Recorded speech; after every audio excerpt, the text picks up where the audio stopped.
Hello guys, this is Lakshmi Prasanna. Today my topic to explain to you is quantum mechanics. Quantum mechanics is the study of process which occur at atomic scale. What is meant by this quantum and where it is obtained? The word quantum is derived from the Latin word bundle. Therefore, we are studying the motion of object that come in a small bundles called quanta. These tiny bundles that we are referring to the electrons traveling around the nucleus. And my next topic to explain to you is wave and the particle nature. It is necessary and also easy to understand difference between wave and the particle. I would like to say some differences between the wave and the particle so we can easily conclude what is a particle and what is a wave. The first difference I would like to say about particle. The particle has a definite mass. It can be located at some definite point. It means we can keep it at a point. The particle is specified some of the points like mass, velocity, momentum and energy, and the particle can move from one place to another place. When I come to the wave, it does not have any mass and it cannot be said to be located just here and there. And the specified points about the wave we can conclude that is if the wave will have frequency, wavelength, phase, amplitude and intensity. Wave is nothing but rather a spread of disturbance.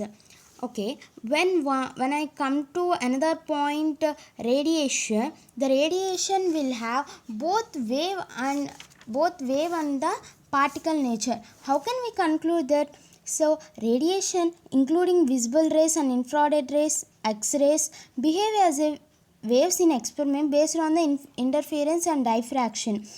By this, we can conclude that radiation behaves like a wave. And when Planck's quantum theory successfully explaining the blackbody radiation, photoelectric effect, quantum effect, and clearly established the radiant energy.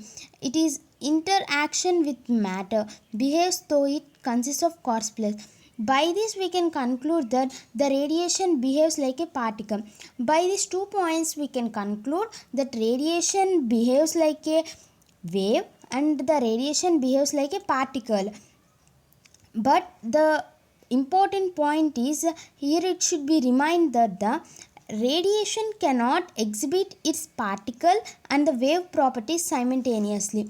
I stress it again that the radiation will have both the particle and the wave nature. It has wave particle dualism, but this wave and the particle nature will not exhibit at the same time. Okay, I hope you understand first topic, wave and nature. When I came to the second topic, our second topic is de Broglie's hypothesis. The statement of de Broglie's hypothesis is, according to de Broglie's concept, a moving particle always have wave associated with it, and the motion of the particle is guided by the wave. In the same way as photon is controlled by wave, the wavelength of the matter is given. It means de Broglie is saying that every moving particle will have a wave associated with it, and the wave is controlled by the motion of the particle. It means wave and the particle are interlinked. Every moving particle will have wave and its wave is controlled by the motion of the particle. He given the formula that the wavelength of the matter wave is lambda is equal to h by mv, where we know that m into v is equals to momentum of the particle h by v. So how we obtain this formula? Now I will say expression for wavelength of matter.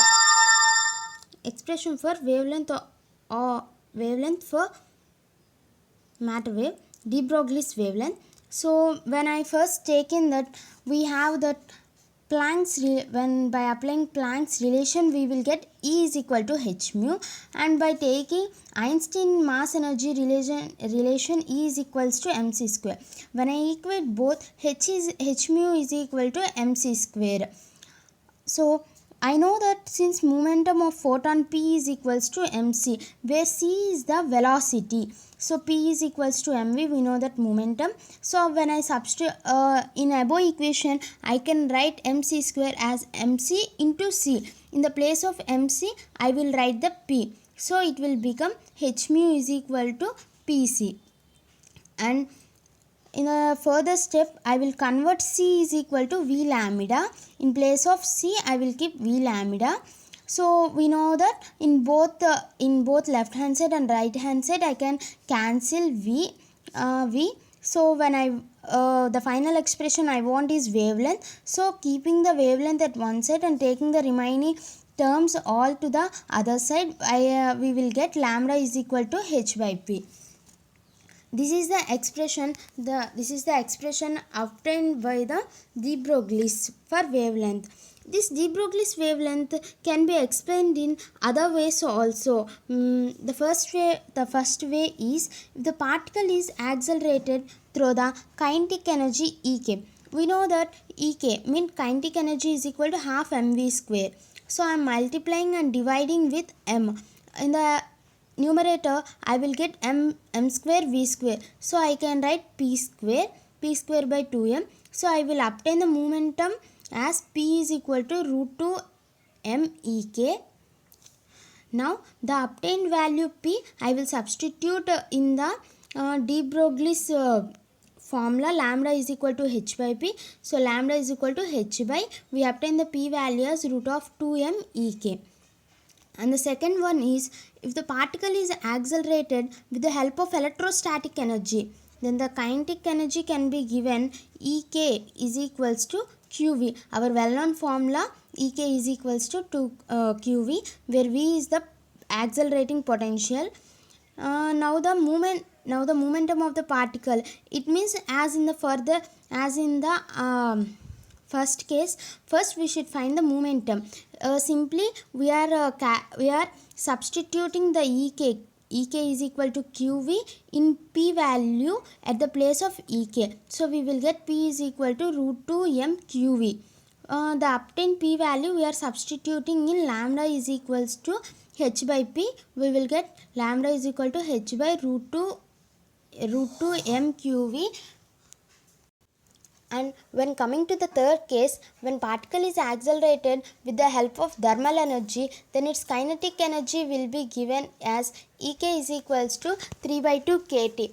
As we done in the earlier case, substitute Ek in the formula of P as root 2m Ek. So we will get the P value as root 3 m kT, and substituting the P value in lambda, we will get h is equals to lambda is equals to h by root 3 m kT.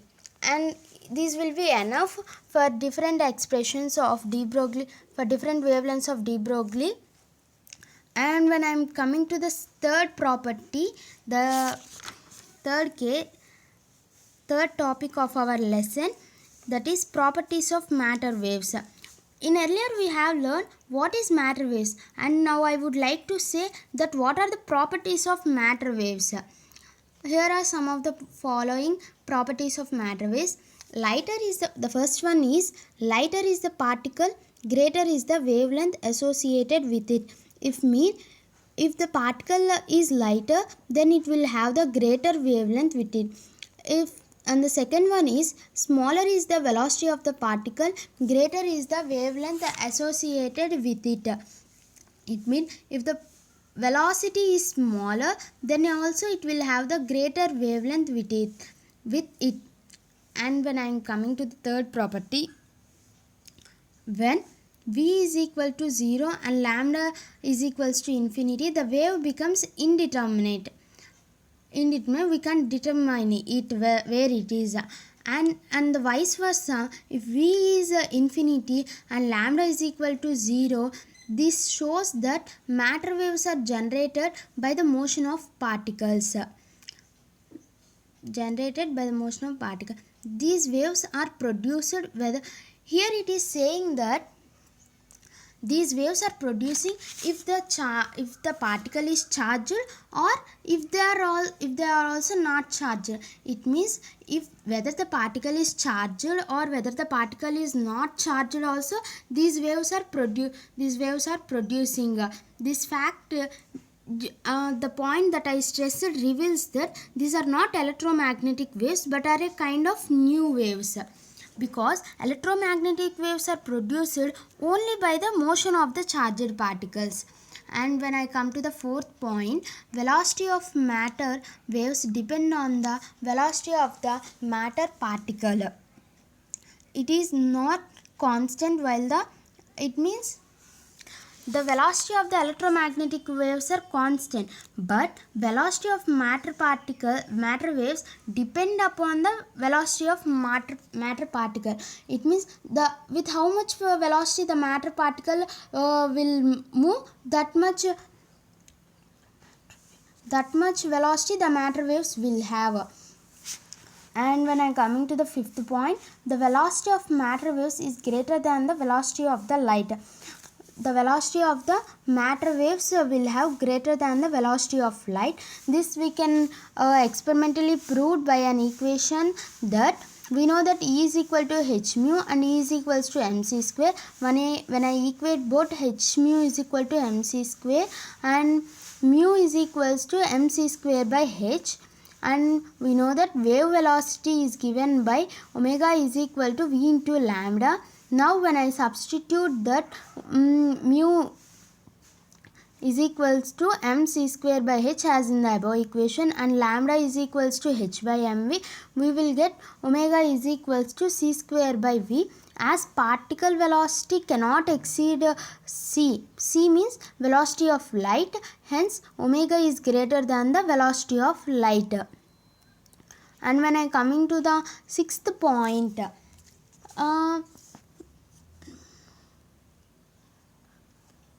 the wave and the particle of moving bodies can never appear together in the same experiment. What we can say is waves have particles like properties and particles have wave like properties, and the concepts are interlinked. Matter wave representation is only symbolic. It means we are saying that wave and the particle nature will not appear at a time, and the matter wave, it means the representation of wave is just symbolic representation only.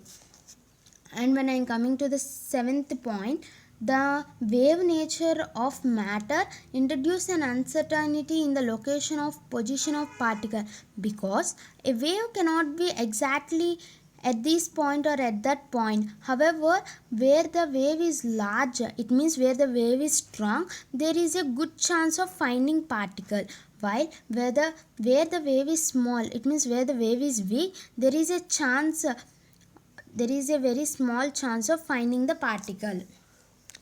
I hope you understand the some of the properties of the wave matters and detection of the wave matters. It means how we can detect the wave matters. This detection of the wave matters is explained by two experiments done by two scientists, and the first experiment is Davidson and Germer diffraction experiment, and the second experiment is G.P. Thomson experiment. And in G.P. Thomson experiment, he concluded with some points. That points are: Thomson experiment clearly demonstrated the existence of wave matter because diffraction pattern produced by wave. By this experiment, he concluded that the the appearing of matter waves is because of diffraction pattern can be produced by waves. And the second point he concluded is Thomson calculated the wavelength associated with electrons with the help of diffraction ring. He calculated the wavelength associated with electrons. The calculated wavelengths obtained by diffraction pattern agree well with the wavelengths obtained by de Broglie relation. And when I coming to the next topic is Heisenberg uncertainty principle. What Heisenberg uncertainty principle states in a single line is Heisenberg uncertainty principle states that it is not possible to simultaneously measure the position and the momentum of a particle to any desired degree of accuracy. It means if the particle and the wave is moving, we cannot calculate simultaneously. It means at a time that position and momentum of the particle. It means if a particle is moving in a wave, we cannot calculate the position and the momentum of the particle at a time. We can calculate only one at a time. In other words, we can say that the product of uncertainty in the measurement of position delta x and the uncertainty in the measurement of momentum delta p is always constant. It means delta p into delta x is equals to h. By depending upon this formula only, we have written some other formulas like delta E into delta T is equals to H, where delta E is the determining energy and delta T is the determining time. And the other formula is delta J into delta theta is equal to H, where delta J is the measurement of angular momentum and delta theta is the measurement of angle respectively. And by experimentally they proved that delta P into delta H greater than or equals to H by 4 pi, where H is the Planck's constant. This is about the uncertainty principle.